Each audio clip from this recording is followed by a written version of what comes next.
इल्ज़ाम लगा रहे हैं सरकार के खिलाफ और इलेक्शन कमीशन के खिलाफ।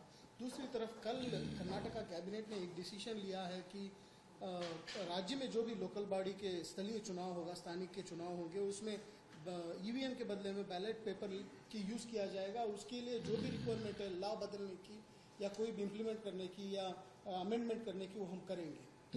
मुझे लगता है कि अभी स्टेट गवर्नमेंट ने अनाउंस किया है और राहुल गांधी जो बोल रहे वोट चोरी होता है, तो राहुल गांधी को मेरा सवाल है कि अगर वोट आज चोरी हो रहा है तो क्या आप 60-70 साल सत्ता में रहे तब वोट चोर नहीं होता था?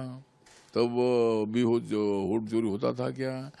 और अगर वोट चोरी होता है तो वो आप इलेक्शन कमीशन को दिखाए, इलेक्शन कमीशन के पास जाकर डिसीजन करे। तो जहाँ वोट चोरी होता है उसका हमारा सपोर्ट नहीं है। वोट चोरी बिल्कुल नहीं होना चाहिए, बोगस वोटिंग नहीं होना चाहिए, ये हमारी भूमिका है। और राज्य सरकार ने जो भी बैलेट पेपर पर चुनाव लोकल बॉडीज का लेने का जो अनाउंसमेंट किया है, तो उससे मैं सहमत इसलिए नहीं हूँ कि ईवीएम मशीन कांग्रेस पार्टी ने लाई थी। कांग्रेस पार्टी के जमाने में ये निर्णय हुआ था।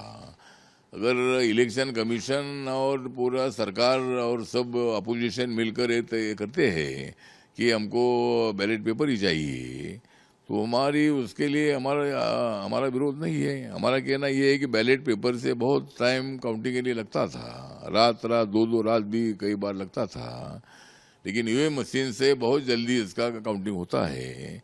इसीलिए पूरे देश भर में, दुनिया भर में कई देशों में ईवीएम मशीन है, कहाँ बैलेट पेपर पर भी चुनाव होता है।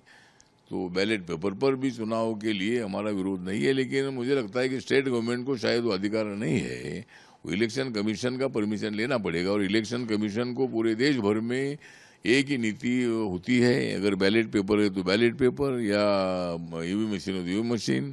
तो इसीलिए इलेक्शन कमीशन उसको परमिशन नहीं देगा और राज्य सरकार को इसी तरह का निर्णय लेने का अधिकार नहीं है।